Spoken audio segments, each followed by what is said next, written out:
Hello guys, welcome to my YouTube channel. এই মুহূর্তে কিন্তু আছি তিলিপাড়া স্পোর্টিং ক্লাব। অনেক দিন হয়ে গেল আমি তোমাদের আপডেট নিয়ে আসতে পারিনি, বাট অপেক্ষা করছিলাম ভালো কিছু দেখানোর, কারণ দাদার কাজ কিন্তু জোর কদমে চলছিল এবং বৃষ্টি বারবার ব্যাঘাত আনছিল, তাই একটু দেরি হয়ে গেল, সরি তোমাদের কাছে। বাট এই মুহূর্তে কিন্তু প্রস্তুতি ধামাকাদার হয়ে গেছে ভাই। মানে দেখলে মোটামুটি জয়নগরের বুকে একটা ধামাকা আসতে চলেছে এবং মানুষ এক বড় কিছু উপহার পেতে চলেছে এবং সেই সাক্ষ্য বহন করার প্রস্তুতি কিন্তু কমপ্লিট। তো চলো তিলিপাড়া স্পোর্টিং ক্লাবের প্রস্তুতি আমি আপাতত দেখিয়ে দিই তোমাদের।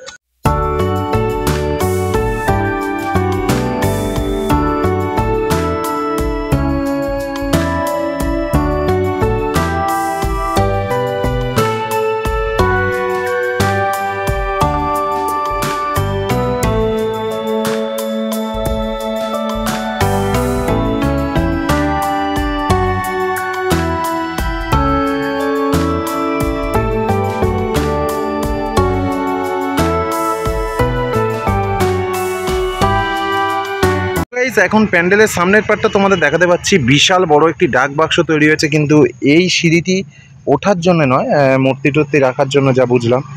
এইখান দিয়ে কিন্তু ডাক বাক্সের মধ্যে প্রবেশ করার কিছু একটা দৃশ্য দেখানো হচ্ছে এবং এই সাইডে ইয়োলিস একটি জানলা মতো করা হয়েছে। এখানে ঘরের কিছু পার্ট দেখাবে, পোস্ট অফিস দেখানো হবে। ওইখানে দরজা রয়েছে এবং এইখানে রয়েছে সেই বিশাল সুবিশাল ডাক বাক্স এবং এই জায়গাটা দেখতে পাচ্ছ ইন্ডিয়ান পোস্ট বলে লেখা।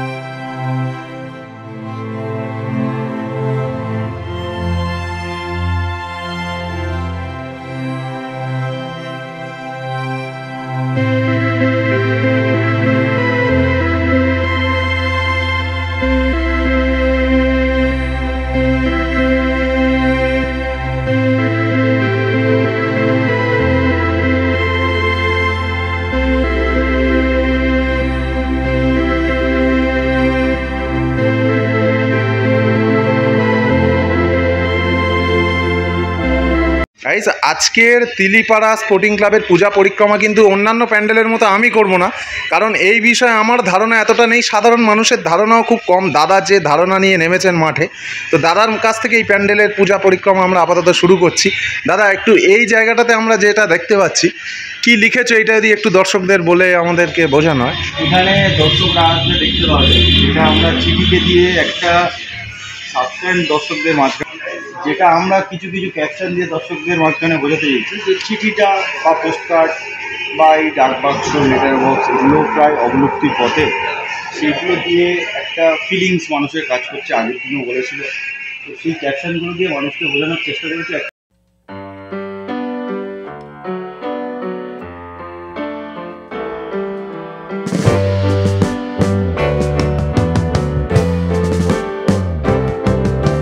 Sitting in the basement apartment I rented with you. চিঠিগুলো আজও অবহেলিত বন্দি বাক্সের এক কোণে। ডাক বাক্সটা নিঃশব্দে দীর্ঘশ্বাস ফেলে তোমার চিঠির অপেক্ষায়। দারুণ একটা ক্যাপশন, যেটা একটা আমাদের নস্টালজি এনে দেবে, সেই পুরানো যুগটাতে ফিরিয়ে দেবে। এবং এইখানে দাদার কাছ থেকে জেনে নেবো মোস্ট ইন্টারেস্টিং পার্ট, রানার রয়েছে কিন্তু প্যান্ডেলে। এটা একটু অন্যরকম ভাবে দাদার চিন্তা ভাবনাটা বলো, যদি এটা লেখার মাধ্যমে ফুটিয়ে তুলেছে। এটা হচ্ছে ক্যালিওগ্রাফির মাধ্যমে আমরা রানারটাকে ফুটিয়েছি, ঠিক আছে। এখানে বাইরে রানারের একটা স্কালচারও থাকবে, সেটা আলাদা। Was roaming the garden.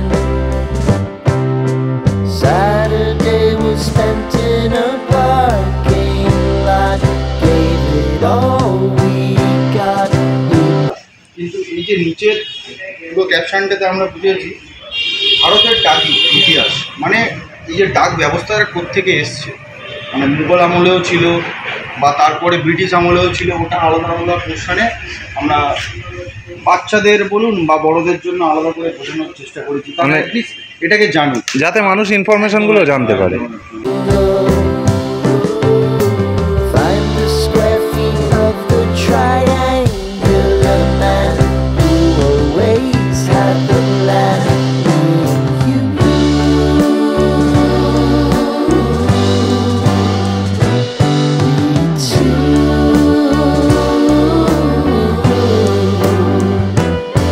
What's new?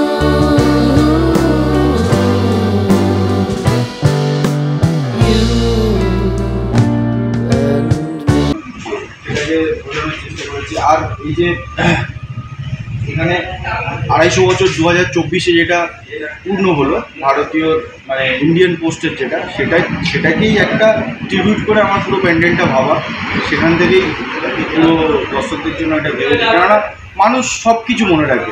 হয়তো রবীন্দ্রনাথের 500 মনে রাখে, সত্যজিৎ রায়ের 150 বছর মনে রাখে, কিন্তু এই যে আমাদের একটা ভারতীয় ডাক বিভাগ, এটা একটা অন্য ফিলিংস, মানে সারা ওয়ার্ল্ডের মতো জায়গায় 250 বছরের একটা ইতিহাস, সেটা আমরা কম বেশি সবাই ভুলে গেছি।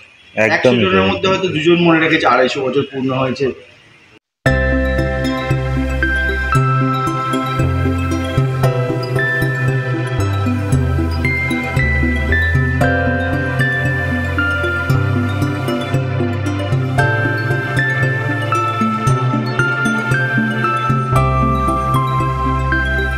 ডাক বিভাগ, কিন্তু সেটাকে জানিয়ে সাধারণ মানুষের মধ্যে একটু সচেতনতা বাড়ানো, বা চিঠিগুলো যে অবলুপ্তি হয়ে গেছে, কেউ আর লেটার লিখি না। কম বেশি আমরা সবাই হয়তো ক্লাস 9-10-এর লেটার যে সাবজেক্টটা ছিল, ইংলিশেও ছিল, বাংলাতেও ছিল, কীভাবে লিখতে হয় সেটাও প্রায় সিলেবাস থেকে আউট হয়ে গেছে। তাহলে এখনকার যে জেনারেশান আছে, যেটা মেসেঞ্জার, টুইটার, হোয়াটসঅ্যাপ এগুলো নিয়েই ব্যস্ত, তাদের কাছে একটা ছোট্ট প্রয়াস আমার, আর একটা ছোট্ট চেষ্টা বাকি দর্শকদের কাছে।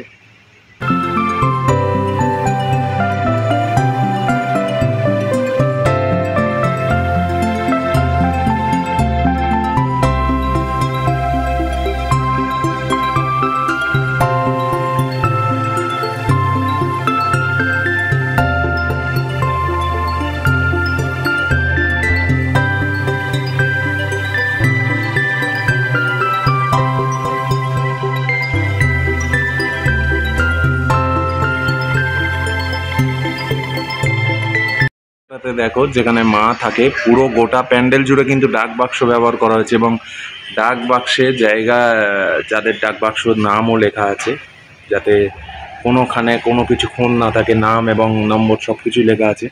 এখানে অনেকগুলি ডাক বাক্স ইউজ করা হয়েছে।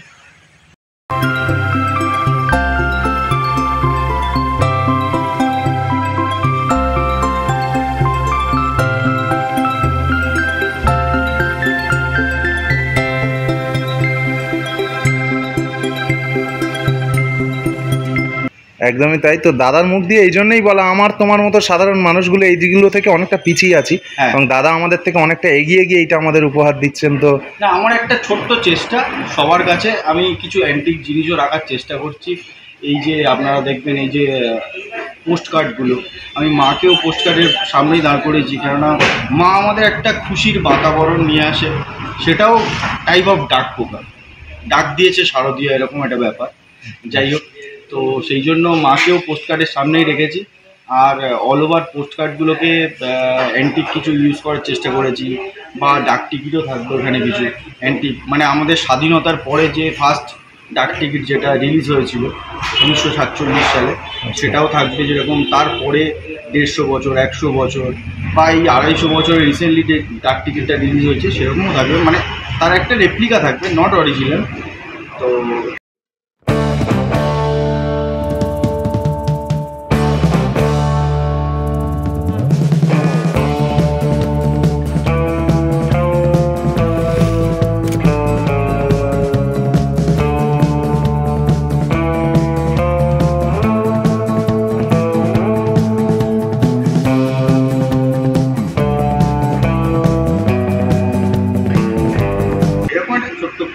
মানে মানুষ অনুভূতির পাশাপাশি তথ্য নিয়েও বাড়ি যাবে। যারা একদম কেউ যদি খুব ফুটিয়ে এই জিনিসটাকে, এই যে হিস্ট্রিগুলো আছে এগুলোকে যদি খুব ভালো করে দেখে বা স্টাডি করে, তার একটা ছোট্ট খোরাক হয়ে যাবে।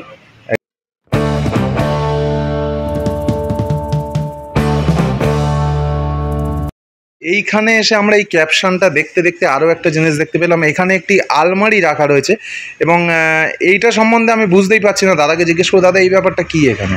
আচ্ছা, আমরা যদি একটু পেছনের দিকে চলে যাই, মানে একটু মানে আজ থেকে প্রায় ধরুন 50-100 বছর আগে চলে যাই, আমরা এরকম ধরনের কিছু আলমারি দেখতাম, যে আলমারির মধ্যে আমরা বই খাতার সাথে সাথে হয়তো কিছু ভালো জামা কাপড় রাখতাম। সেখানে আমরা কী করতাম, মানে আমাদের ঠাকুমা বা তাদেরও আগের জেনারেশনটা কী করতো, দরকারি কিছু কাগজপত্র বা তার প্রিয় তমা বা প্রিয় তমাশু যেই হোক না কেন পাঠাতো, বা ইম্পর্টেন্ট কিছু চিঠি বা টাকা পয়সা এইগুলোতে কাপড়ের মধ্যে বা অন্য কোথাও রাখতো, সেই জিনিসগুলো আমরা এখানে বোঝানোর চেষ্টা করছি বা ইনস্টলেশনের মাধ্যমে সেটা দর্শককে দেখানোর চেষ্টা করব।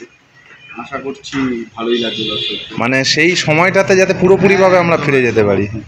সেই সময়টাতে যাতে মানুষকে ফিরিয়ে নিয়ে যেতে পারি একটা টাইম টেবিলের মাধ্যমে, সেটাকে জার্নি করে যাতে বোঝাতে পারি অ্যাটলিস্ট দর্শকদের যে এই সময় এই জিনিসটা মানে এখনকার বাচ্চারা তো এটা প্রায় জানে না বললেই চলে, সেই জন্য তাদের উদ্দেশ্য করে একটা ছোট কর্নার বানানো।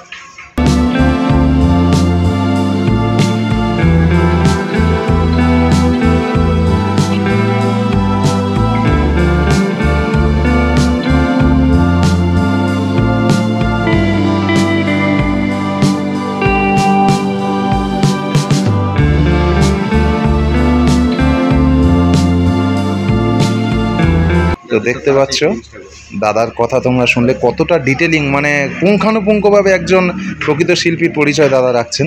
এবং দাদার গত কয়েক বছরের কাজও তোমরা দেখেছো। দাদার এবছরেও আশা রাখছি জয়নগরের মানুষ তথা আরও বিভিন্ন প্রান্ত থেকে মানুষ আসেন জয়নগরে, একটা বড় সাক্ষ্য রাখবে দাদা। এবং আমরা দেখব যে মণ্ডপে শুধু আমরা আনন্দ নয়, অনুভূতি এবং তথ্য নিয়েও যেতে পারি।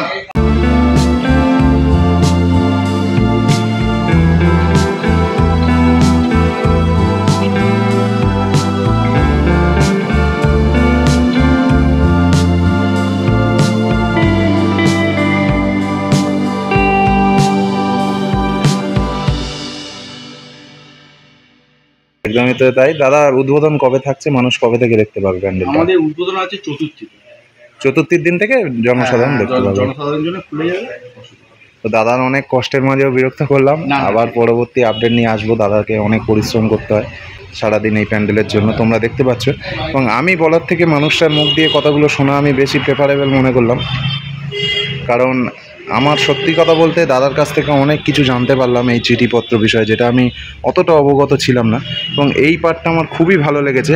দেখো, রানারের মূর্তি যারা এই বিষয়ে থিম করেছে কলকাতা বা অন্যান্য জায়গায়, রানারের মূর্তি যেটা দাদা বললো বাইরে থাকবে, ব্যবহার সবাই করে থাকেন, কিন্তু এই যে ক্যালিওগ্রাফির মাধ্যমে, লেখার মাধ্যমে রানারকে ফুটিয়ে তোলা, এই এক অন্য চিন্তাভাবনা, আর্টিস্টের একটা অন্য মাত্রা প্রমাণ দিয়েছেন দাদা। এই পারেও সেই যে জিনিসটা রয়েছে। এবং এই যে যেটা আমি বারে বারে বলছিলাম, অনুভূতির পাশাপাশি কিন্তু আমরা তথ্য নিয়েও বাড়িয়ে যাব। যারা পড়াশোনা করতে পছন্দ করেন বা পছন্দ না করলেও প্যান্ডেল দেখতে দেখতে কোথাও যেন আমাদের মনের মধ্যে এগুলো গেঁথে যাবে, এবং 5টা লেখার মধ্যে একটা লেখা হলেও আমরা মনে রাখতে পারবো, এটুকু আশা রাখছি। রানার চলেছে তাই ঝুমঝুম ঘন্টা বাজছে রাতে, রানার চলেছে খবরের বোঝা হাতে। রানারদের জীবনের কষ্ট আমরা হয়তো বইয়ের পাতায় পড়ে উপলব্ধি ততটা করতে পারিনি, বাট এই প্যান্ডেলে এসে রানারের জীবনের কষ্ট ঘোচাতে না পারলেও উপলব্ধি করতে পারবো। কেমন লাগলো আজকে ভিডিও জানাতে ভুলো না। ভালো লেগে থাকলে লাইক, কমেন্ট, শেয়ার, চ্যানেলটাকে সাবস্ক্রাইব করে পাশে থাকা ঘন্টাটা বাজিয়ে দিন। এবং প্রতীকদার এই দারুণ কাজটি দেখতে অবশ্যই আসতে হচ্ছে তিলিপাড়া স্পোর্টিং ক্লাবে। ভালো থাকো, সুস্থ থাকো, আর অবশ্যই এসো তিলিপাড়া স্পোর্টিং ক্লাবে। শুভ শারদিয়া।